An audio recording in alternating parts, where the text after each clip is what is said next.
Oh, prior to that, yes, Your Honor, but the real issue was conflict between grandma and her. All right, you want to raise your right hand? Do you solemnly, right hand? Do you solemnly swear and affirm the testimony you give will be the truth and nothing but the truth, so help you God? Yes. All right, you can lower your hand. State your name for the record. Vanessa. All right. Court is calling 2025 CR 0033530, State versus Vanessa Maraveete. All right, if I can have parties approach.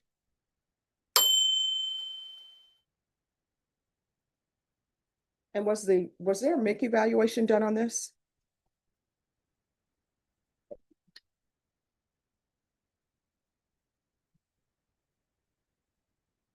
Can I have parties announced, please? Representative for the state of Texas. Denny Callahan defense.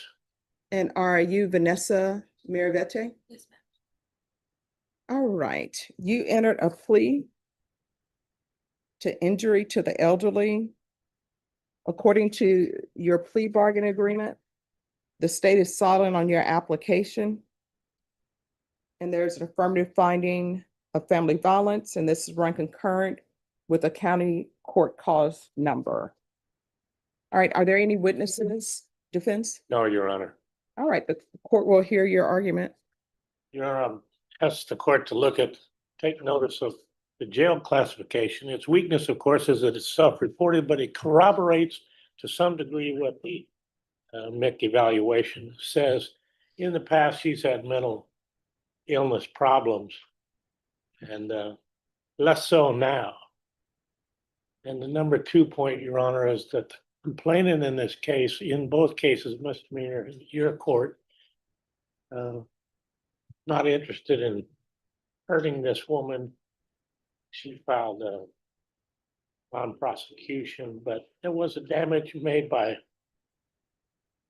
glass broken up against her eyes, so there was damage.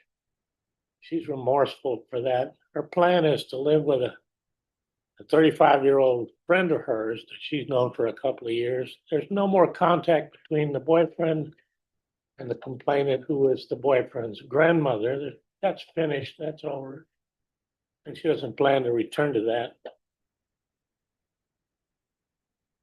I asked the court to consider deferred adjudication with some type of supervision regarding where she's gonna live.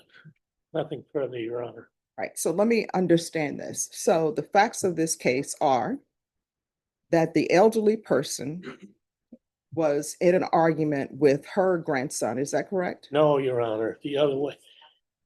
The It says, grandmother it said was- she had been arguing with her grandson and the suspect got involved. Oh, prior to that, yes, Your Honor, but the real issue was conflict between grandma and her. All right, you want to raise your right hand? Do you solemnly, right hand? Do you solemnly swear and affirm the testimony you give will be the truth and nothing but the truth, so help you God? Yes. All right, you can lower your hand. State your name for the record. Vanessa, Maraveete. All right, I'm having trouble hearing you. Louder. Vanessa Maraveete. All right, so what is your relationship to the victim in this case? There's no relationship anymore, but I was with her grandson. All right, so you, and how old are you? 24. 24. And how old is the grandson? He just turned 20 in January. All right, and you were living with her? I was living there for about 5 or 6 years You were living with her? with her and the grandson. All right, but that's her house, right? Yeah. It's not the grandson's house. So you come in and you live with the grandmother and the grandson. Yeah. And then she gets into an argument with her grandson. Mhm. And what was that argument about? I don't remember the exact details due to the fact that I was. I'm sorry, I can't hear you. I don't remember the exact details because I was under the influence. Under the influence of what? Xanax. All right. Talking to my face. So she's in an argument with her grandson, and then what do you do? So I was, I guess, like in the middle, I guess.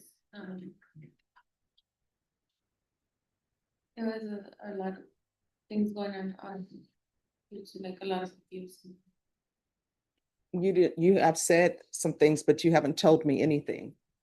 So, Yeah, Your Honor, how Yeah. did she get hurt? So I got pushed into her. no, By the guard. that's not what this says, because if you were just pushed into her, then maybe you need a jury trial. If you're saying you were just pushed into her. But that's not what it says. In the police report, it says,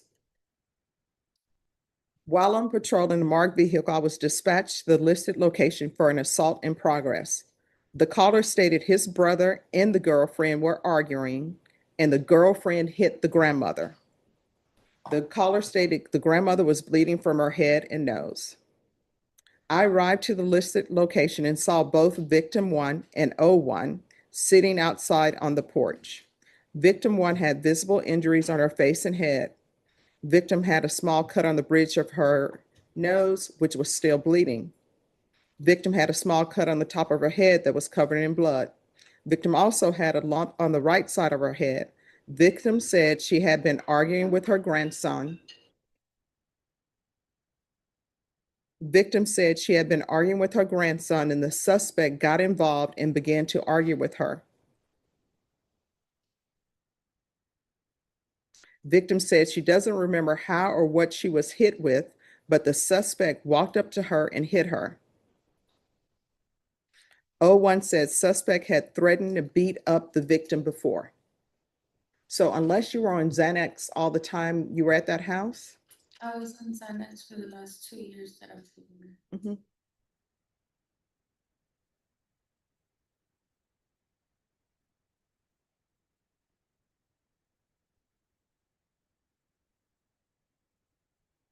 All right, is there anything else? Moment, please, Your Honor.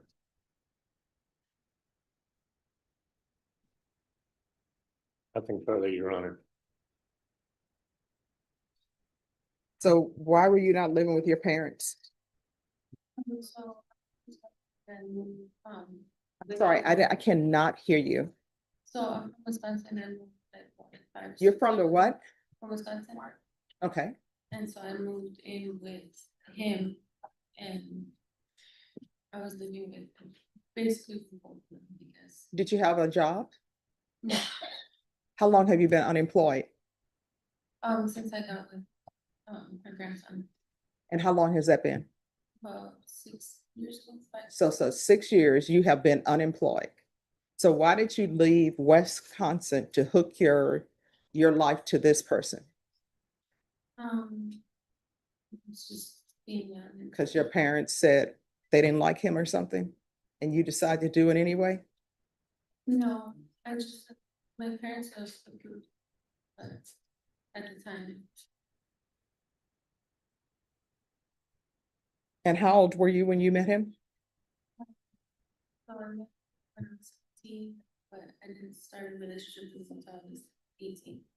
Mhm. Like about a week after I turned 18. And how far did you go in school? 9th grade. 9th grade? Yeah, so it sounds to me like you were not listening to your parents. Did your parents want you to get your degree or no? They did, so I was, taking care of my mom. My mom is disabled, and so I was taking care of her, working at the time, and I had a part-time job going to school. And I was taking care of my mom, which she's disabled, and my little brother who's also with autism. So I felt like I had a lot on my plate, and so I chose to work instead of go to school.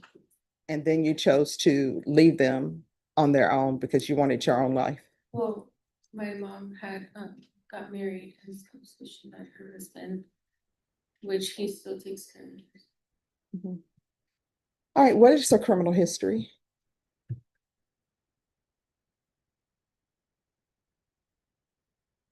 No, I don't believe. A lot of them.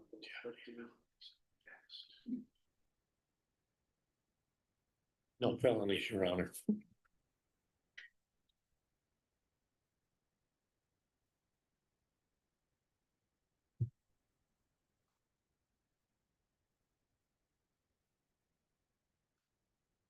So the only history she has are just the 2 cases that have been before your honor, which is this injured elderly and then the concurrent misdemeanor you commit.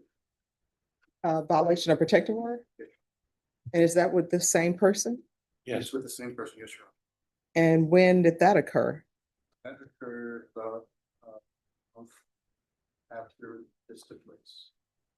So she had a, Your Honor, brief summary of those facts if you like. well, what date was the violation of protective order, the offense date? December 17, 2024. This happened November 27th. All right. So you want to tell me about this violation of protective order? So I never like been in trouble before, so I didn't, realize like whenever, I didn't know how the law worked basically. Well, I mean, if somebody tells you, if you receive an order saying that you can't contact somebody, that's how the law works. The order says you can't contact them. Yeah, So continue. so I had went to, pack my stuff and so I was getting ready to leave and I guess the grandson had got mad. That I was getting ready to leave because I was wanting to leave him too. Um, I was with him for 6 years, on and off abusive relationship, so. Because I didn't really have family here in San Antonio, it was harder for me to like just walk away from a relationship. All right. And what is this case about? The violation of protective order? So essentially, the same victim in this injury elderly case had concerns that there were other people in the house just whatever. So she calls 911, police respond, she lets some kids in the house and they find this defendant hiding in the closet of her boyfriend's room. And she's removed from the. All right. So obviously you knew there was a protective order because otherwise you wouldn't be hiding in the closet. Well, I was forced into the closet. The grandson had threatened me into going into the closet. The story you're telling me makes absolutely no sense. You have a protective order that you're not supposed to be there. You go there anyway. And now you're saying that you were hiding in the closet because the boyfriend told you to hide in the closet. Well, he was very abusive. He had weapons and things like that, so I was very afraid of him. My family could testify to the abuse as well. They had called the police on him multiple times before all this occurred.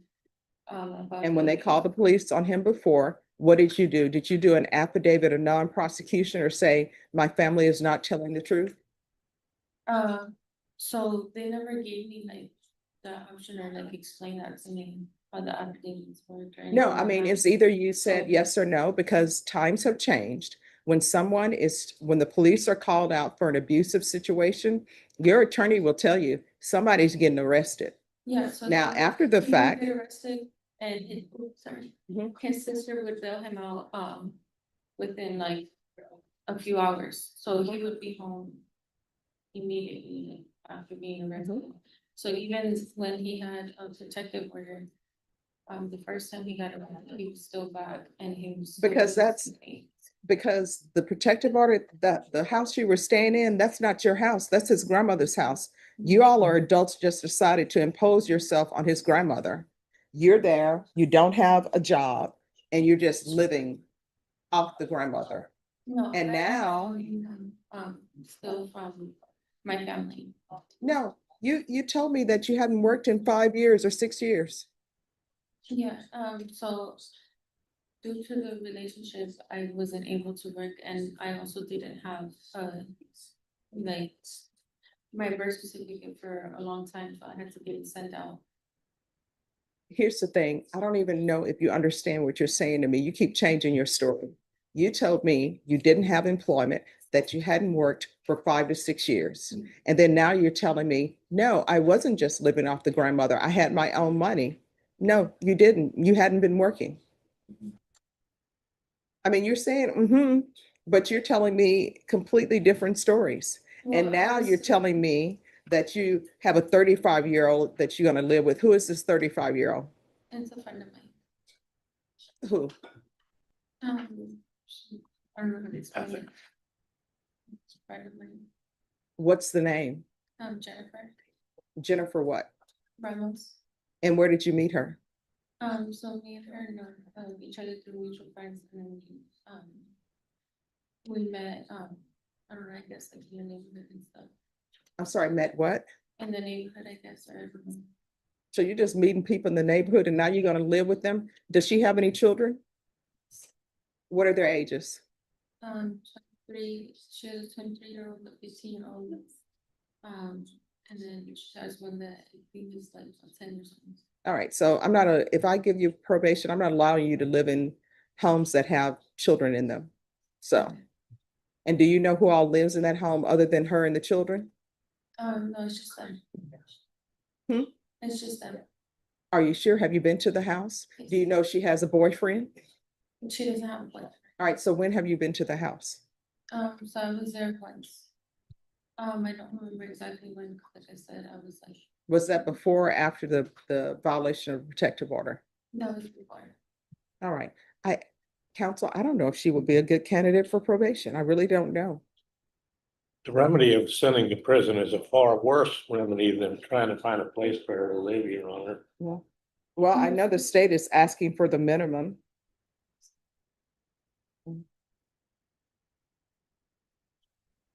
And she applied for deferred adjudication. He suggests family going back to family in Wisconsin. What I can tell you is you've applied for deferred adjudication. The state, according to the plea bargain agreement, they're asking that if I find you guilty, that your punishment be sentenced to 2 years in the prison. That's the minimum. If I grant your application for deferred adjudication and you're unsuccessful, you're looking at 10 years in the prison, potentially. Do you understand? So I can grant your application for deferred adjudication, or I can sentence you to 2 years in the prison. And the conditions that you receive are the conditions that you receive from me. There's no need to argue about the conditions that I'm gonna set for you if I grant your application. So do you want the minimum 2 years in prison, or do you want to be on deferred adjudication with the court's conditions?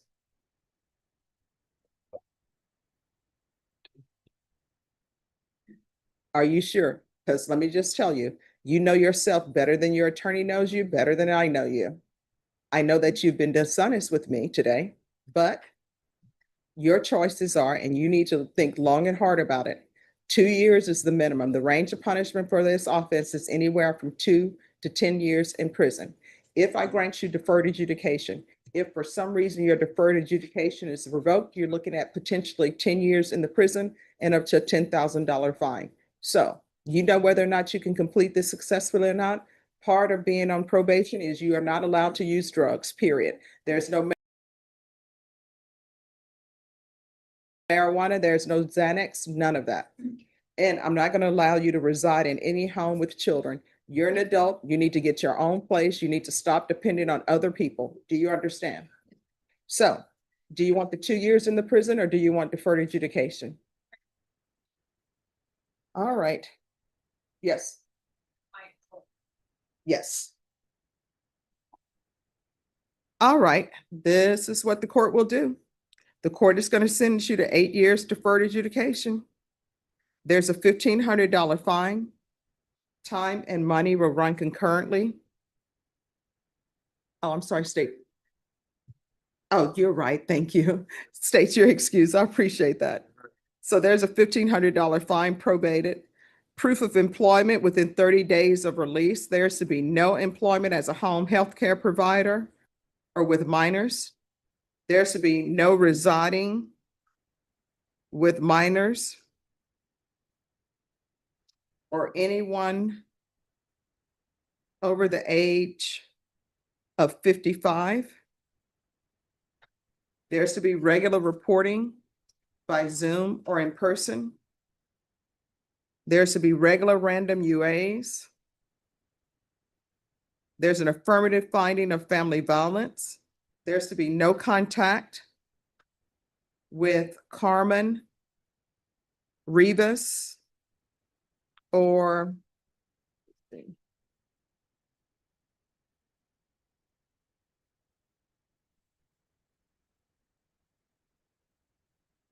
Hector Rivas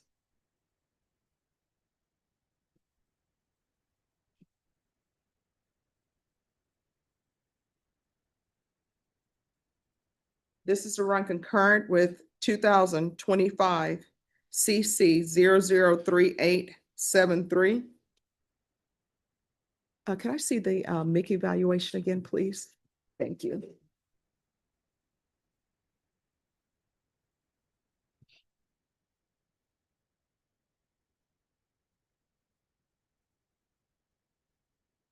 Thank you. In custody, the following: a referral to felony drug court and a TAP evaluation. If not accepted in felony drug court, follow all TAP recommendations. There should be 200 hours of community service restitution. 100 of those hours will be deemed satisfied. You're going to obtain your GED. Do you understand?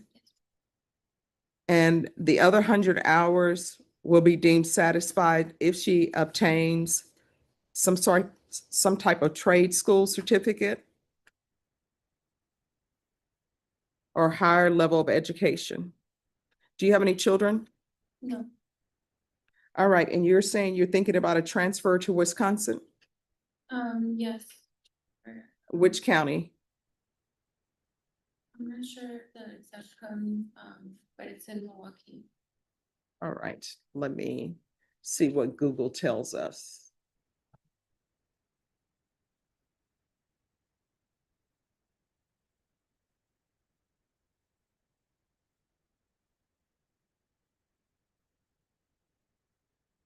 No, they're saying it's Milwaukee County.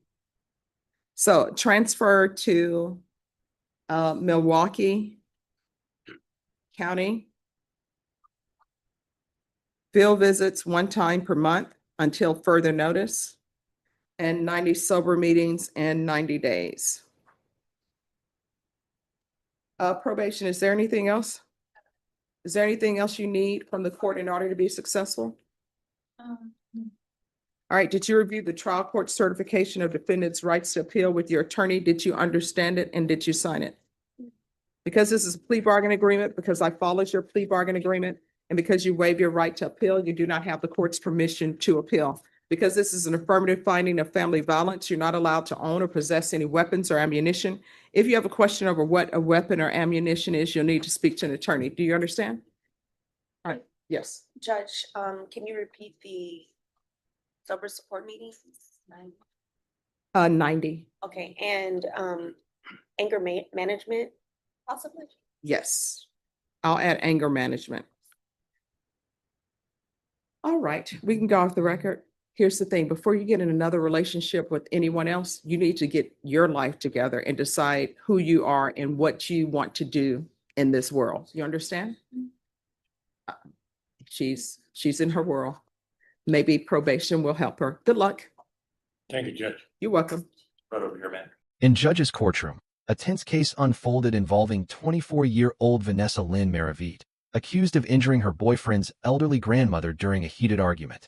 According to the police report, the grandmother suffered cuts to her head and face after Vanessa struck her, and there was a history of threats and conflict in the home. Vanessa claimed she was under the influence and didn't remember the details, but the evidence painted a different picture. This wasn't her only legal trouble. Weeks after the assault, Vanessa violated a protective order by being found hiding in a closet at the same home, a clear breach of court orders. She blamed fear and an abusive relationship for her actions, but her shifting explanations left the judge questioning her honesty. The court had a choice: send her to prison for 2 years, the minimum, or place her under strict supervision. Ultimately, the judge granted 8 years of deferred adjudication, with heavy conditions. No drugs, no living with minors or seniors, proof of employment within 30 days, community service, GED completion, sober support meetings, and anger management. The lesson here is clear: poor decisions in toxic environments can destroy your freedom. Respect protective orders, walk away from dangerous relationships, and take responsibility for your own stability. Court orders are not suggestions. Breaking them will only make things worse.